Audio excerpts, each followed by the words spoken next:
আসসালামু আলাইকুম প্রিয় দর্শক, আশা করি অনেক অনেক ভালো আছেন। তো আজকের ভিডিওতে দেখাবো যে TP-Link এর যে কোনো রাউটারের আপনারা পাসওয়ার্ড পরিবর্তন করতে পারবেন খুব সহজেই। সহজভাবে আপনারা শিখে রাখেন, ভিডিওটা সেভ করে রাখেন, অনেক সময় কাজে লাগতে পারে।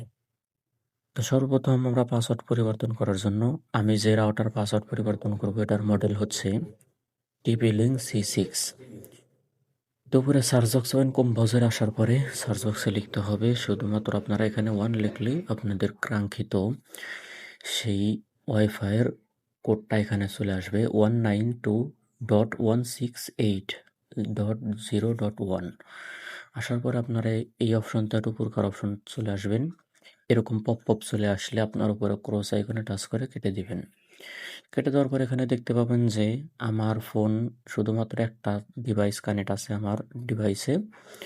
তো আমরা যেহেতু পাসওয়ার্ড পরিবর্তন করব এই জন্য বাম কর্নারে 3 ডট আইকন দেখতে পাবেন, এখানে ক্লিক করবেন। ক্লিক করার পরে দেখতে পারবেন ওয়্যারলেস লেখা আছে।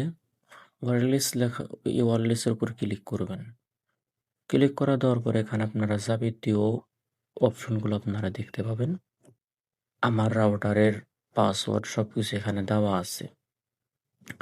তো এখানে ২ টা অপশন আছে। যেহেতু আমার রাউটারটা ডুয়েল কাটারের রাউটার, সেজন্য আমার পাসওয়ার্ড এখানে ২ টা শো করছে এবং নামও ২ টা শো করবে। এটা সিম্পল, এটা সবাই জানি। তো পাসওয়ার্ড পরিবর্তন আপনারা যেকোনো উপকার একটা করলেও করতে পারেন অথবা ২ টা চাইলে আপনারা করতে পারেন। আর মনে রাখতে হবে পাসওয়ার্ডটা আপনাকে এরকম দিতে হবে যে ৮ ডিজিটের হতে হবে পাসওয়ার্ডটা। অর্থাৎ প্রথমে কিছু সংখ্যা দিলেন, প্রথমে কিছু নামের অক্ষর দিলেন, এরপরে সংখ্যা দিবেন। অথবা যদি সংখ্যা দিতে চান তাও দিতে পারেন। তবে কমপক্ষে ৮ টা দিতে হবে আপনাকে। তো আশা করি বুঝতে পারছেন। ভিডিওটা বুঝতে যদি সমস্যা হয় অবশ্যই কমেন্ট করে জানাবেন। আমি এখন পাসওয়ার্ড করে দেখালাম না, কারণ আমি গত পরশুদিন আমি পাসওয়ার্ড পাল্টাইছি। তো আপনারা কি করবেন, পাসওয়ার্ডটা এখান থেকে পাল্টানোর পরে উপরের দিকে সেভ আইকন পাবেন।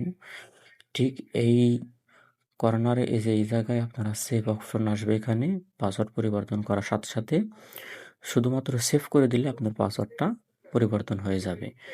এরপর আপনার নেটওয়ার্ক কানেকশনটা বন্ধ হবে।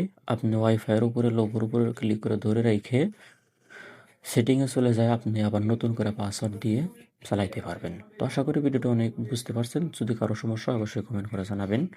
তাহলে আপনাকে পাসওয়ার্ড পরিবর্তন করে আমি ফুল ভিডিও নিয়ে আসবো। ধন্যবাদ ভিডিওটা ফুল দেখার জন্য আপনাকে।